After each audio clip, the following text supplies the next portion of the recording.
Hello दोस्तों, मैं हूं अफजल अमीन। एएच एक्सपर्ट चैनल में आप सबका स्वागत है। आज हम बताएंगे प्रपत्र 2 कैसे भरना है। ये अगर फॉर्म नहीं भरते हैं तो आपका ज़मीन सर्वे नहीं होता है।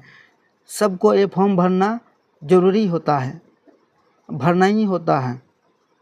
और इसको कैसे भरना है, बहुत आदमी गलत सलत बता देते हैं और उसका रिजेक्ट हो जाता है। तो रिजेक्ट होने से बचाए, दोबारा मेहनत से बचाए।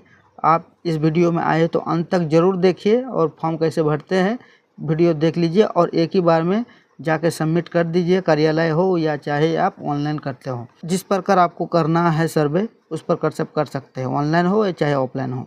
आपका ख़रीदा हुआ ज़मीन हो चाहे आपका खतियानी ज़मीन हो, ये फॉर्म को भरना आवश्यक है। तो कैसे भरना है हम इस वीडियो में बता रहे हैं। सबसे पहले आपको यहाँ पे देखने को मिलता है राजस्व ग्राम। राजस्व ग्राम में क्या डालना है? राजस्व ग्राम में आपको यहाँ पे उस जगह का नाम, गांव का नाम देना है जहाँ पर आपका ज़मीन है। समझ गए ना?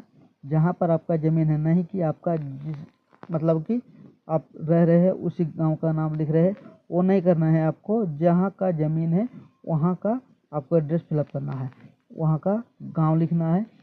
उसके बाद थाना नंबर आपको मिल जाएगा। वो थाना नहीं जो पुलिस स्टेशन होता है, पीएस होता है, उसको नहीं लिखना है। यहाँ पे आपका थाना नंबर होता है, वो थाना नंबर लिखना है। हल्का नंबर इसको भी लिखना है। जो पंचायत होता है वो आपको यहाँ पे पंचायत डालना है, हल्का नंबर। समझ गए? उसके बाद पुलिस थाना, जो पुलिस थाना होता है वो लिखना है। उसके बाद अंचल, जो अंचल होता है, किसी का डिस्ट्रिक्ट अंचल हो जाता है, किसी का प्रखंड कार्यालय होता है, वो अंचल होता है। सब अपना अपना अंचल होता है। उस प्रकार से आपको अगर आप नहीं जानते हैं तो किसी को बताकर आपको ये अंचल फिलअप करना है। उसके बाद ज़िला तो सबको पता ही होता है, उसके बाद ज़िला फिलअप करना है। तो हम लिखते हैं सबसे पहले, उसके बाद फिर हम आगे बढ़ते हैं। तो ऊपर में सबसे पहले आपको इस प्रकार लिख लेना है आपका ग्राम, उसके बाद थाना नंबर, उसके बाद हल्का नंबर जो आपका पंचायत होता है, उसके बाद पुलिस थाना, उसके बाद अंचल कटिहार मेरा है, उसके बाद ज़िला भी मेरा कटिहार है। ठीक है, इसलिए बोले मेरा डिस्ट्रिक्ट कटिहार होता है, तो उस वही मेरा अंचल भी है। तो उस प्रकार से आपको भी खोज लेना है कहाँ पे है। आप अगर नहीं जानते कि किसी को बताकर लिखना है। उसके बाद नीचे की ओर आते हैं, रैयत का नाम यहाँ पे फिलअप करना है। सह हिस्सेदारों का नाम एवं अंश अगर कोई हो, सहित एवं पिता का नाम। जो आपका ज़मीन है, अगर आपका ज़मीन में कोई हिस्सेदार है, मतलब कि 2 भाई है, 3 भाई है, और कोई आपके साथ जुड़े हो उस ज़मीन पे, अगर आपका खरीदी ज़मीन है चाहे आपका खतियानी ज़मीन है, आपको इस प्रकार से यहाँ पे दर्शा देना है, यहाँ पे दर्शाना है। ठीक है, ये पूरा पढ़ लेना है। उसके बाद अस्थाई पता लिखना है। अस्थाई पता जहाँ पे आप रह रहे हैं। ठीक है, अस्थाई पता मतलब जहाँ पे आप रह रहे हैं उसी के अनुसार आपको यहाँ पे फिलअप करना है। उसके बाद खाता नंबर, खाता नंबर यहाँ पे डालना है। जो ज़मीन का खाता नंबर होता है आपको रसीद में मिल जाएगा। रसीद आपको देखकर यहाँ पे फिलअप करना है। उसके बाद रसीद में ही लिखा रहेगा खेसरा नंबर। खेसरा नंबर पे आपको यहाँ पे लिखना है। उसके बाद रकवा, वो रसीद पे ही लिखा रहेगा आपका रकवा कितना है, कितना डिसमिल ज़मीन है। उसके बाद चौहद्दी, चौहद्दी आपको खतियान में मिलेगा। इसको लिखना, आपका ज़मीन में बाएं दाएं दाहिने कहाँ पे कौन है उसका नाम यहाँ पे दर्शा देना है। उसके बाद किस्म ज़मीन, आपका क्या क्या कंडीशन में है ज़मीन, जैसे कि आपका खेतियारी है या और कुछ है, तो आपको इस प्रकार से यहाँ पे लिखना है। जैसे कि मेरा खेतियारी, खेती होता है, उसमें हम खेती लिखेंगे। अगर आपका मकान है तो मकान लिख सकते हैं। और लगन जो होता है, लगन वो आपको रसीद में भी कितना आप सरकार को पे करते हैं उसके हिसाब से आपको डालना है, रसीद पे ही होता है। उसके बाद जमाबंदी संख्या, जमाबंदी संख्या आपको डालना ही होता है और ये आपको उसमें भी रसीद में ही मिल जाएगा। जमाबंदी संख्या रसीद में ही मिल जाएगा।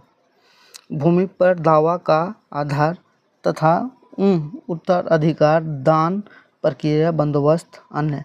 तो ज़मीन किस प्रकार का है आपका? ज़मीन जो बोलता है सरकार, वो जानना चाहता है कि आपका जो ज़मीन है वो किस प्रकार का है। कोई दान पे दिया है, क्या आप खरीदा है, कि खतियानी है, बाप दादा परदादा का है। तो आपका जिस हिसाब से ज़मीन है उस हिसाब से आपको यहाँ पे दर्शाना है। उसके बाद यहाँ पे क्या बोल रहा है, इस लास्ट 11 नंबर पे इसका कहना है, इस कॉलम का 11 नंबर का कॉलम का कहना है कि अगर आपका ज़मीन है और दूसरा भी बोल रहा है कि मेरा ज़मीन है, उसमें लड़ाई झगड़ा चल रहा है, तो उस कंडीशन में आपका केस किए हैं या कुछ किए हैं, कागज़ किए हैं, तो वो यहाँ पे दर्शाना होता है। तो आपको ये कॉलम छोड़ना है। अगर आपका ऐसा ज़मीन है तो इसमें दर्शा देना है कि हाँ इतना नंबर का केस है मेरा ज़मीन का। तो इस प्रकार से एक फॉर्म फिलअप कर सकते हैं। उसके बाद फिर मान लीजिए आपका एक से अधिक ज़मीन है, एक से अधिक खाता है, एक से अधिक खसरा है, उसके हिसाब से यहाँ पे नाम लिखते जाना है और आपको दर्शाते जाना है। सब एक एक करके रसीद ले लेना है, रसीद को देखना है और खाता खसरा डिसमिल मैं इस फॉर्म को फिलअप करके दिखाता हूँ, उसके बाद फिर आपको हम बताते हैं। तो आपको इस प्रकार से लिख लेना है, आपका नाम लिखना है। अगर आपका कोई साथ में है ज़मीन रजिस्ट्री में तो आपको इस प्रकार से नाम लिखना है, नंबर दे देना है। उसके बाद पिता का नाम लिखना है, यहाँ पे ग्राम लिखना है, आपका अस्थाई पता लिखना है। उसके बाद खाता खसरा डिसमिल रकबा खेती। हम जमाबंदी नहीं दिए, कहें कि मेरा अभी जमाबंदी जो रसीद नहीं है मेरे पास, इसलिए हम इसको छोड़ दिए, हम बाद में डाल लेंगे।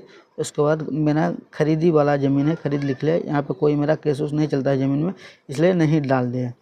तो इस प्रकार से भरा जाता है और इसको भर के आपको कार्यालय में जमा करना पड़ता है, या तो फिर आप ऑनलाइन आवेदन कर सकते हैं। हम ऑनलाइन का भी वीडियो लाएंगे, कैसे ऑनलाइन करना है आपको सर्वे के लिए। तो मिलते हैं अगले वीडियो में, तब तक के लिए बाय बाय।